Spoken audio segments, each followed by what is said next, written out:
ये न index back to 24,100 वहाँ भी नहीं जा रहा है, न बैक टू 23,900 वहाँ भी नहीं है, एक रेंज में फंसा हुआ है।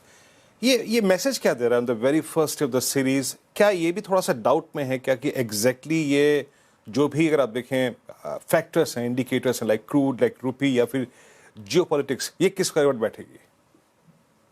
आई थिंक देखिए वीरू, मेरे ख्याल से मार्केट का प्राइस एक्शन इतना बुरा नहीं है, कंसीडरिंग परसों हमने एक मैसिव ब्रेकआउट देखा था। बैंक निफ्टी में 1200 पॉइंट की रैली देखी थी और उससे पहले वाले दिन में भी आपको याद होगा बैंक निफ्टी में 600 पॉइंट की रैली हुई थी। तो 2 दिनों में 1800 पॉइंट की बैंक निफ्टी में रैली हुई थी। निफ्टी में 2 दिनों में करीब करीब 450-500 पॉइंट की रैली हुई थी। तो उसके बाद 2 दिन थोड़ा कंसोलिडेशन हो गया, तो कोई दिक्कत नहीं है। हाँ, बस ये है कि एक रिस्क है कि हम वापस नहीं उस रेंज में ना आ जाए। लेकिन अभी तक ऐसा कोई मार्केट ने साइन नहीं दिया है कि जो मार्केट ने एक ब्रेकआउट दिया था वो फेल हो गया। एक तो होता है कि आप एक कहें कि एक फेक ब्रेकआउट था जो फेल हो गया, उसका एक प्राइस एक्शन कंफर्मेशन देता है। अब तक हमें उस कंफर्मेशन वो हमें नहीं मिला है। और एक चीज, कल और आज दोनों दिन एक्सपायरी रही।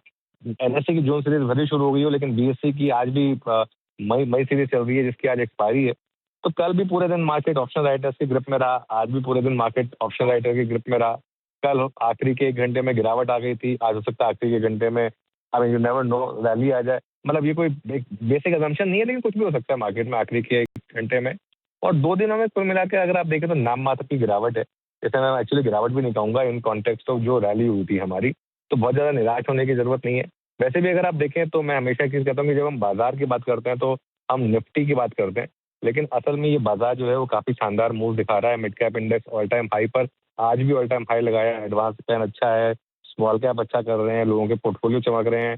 तो ठीक है, इसमें कोई बहुत ज़्यादा मायूस होने की बात नहीं है। थोड़ा सा मार्केट कई बार 1-2 दिन ऑप्शन बायर्स को मिल गए तो 2 दिन ऑप्शन राइटर्स के नाम से क्या फर्क पड़ता है।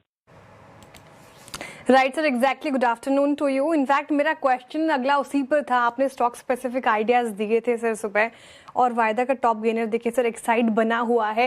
ये जो ईवी स्पेस आप देख रहे हैं सर, चाहे वो बैटरी बनाने स्पेस से क्यों ना हो, चाहे वो ऑटो एंसरी स्टॉक्स क्यों ना हो, यहाँ पर दमखम नजर आ रहा है। सरकार भी अग्रसर होकर इसको बढ़ा रही है आगे।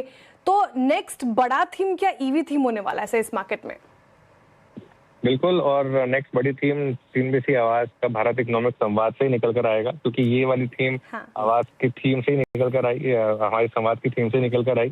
कल आप थी वहाँ पर श्रेया और बात हो रही थी कि ईवी को जो एक पुश मिलना था वो इस वजह से मिल गया। जो हमारी कॉन्वर्सेशन इश्तियाक जी के साथ और hyundai के जो CEO हैं तरुण गर्ग जी, उनके साथ जब बात हो रही थी तो क्लियर कट एक निकल कर आया था कि ये ईवी जो है, ईवी पुश है, ये आगे एक बड़ी थीम बनेगी।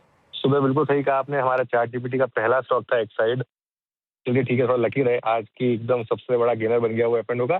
तो आई थिंक ईवी एक बड़ी थीम है श्रेया, इसमें कोई डाउट नहीं है अब। और ईवी क्या, पूरी की पूरी ऑल्टरनेट एनर्जी से चलने वाली चीजें जो हैं वो आगे जाकर एक बड़ी थीम बनेगी।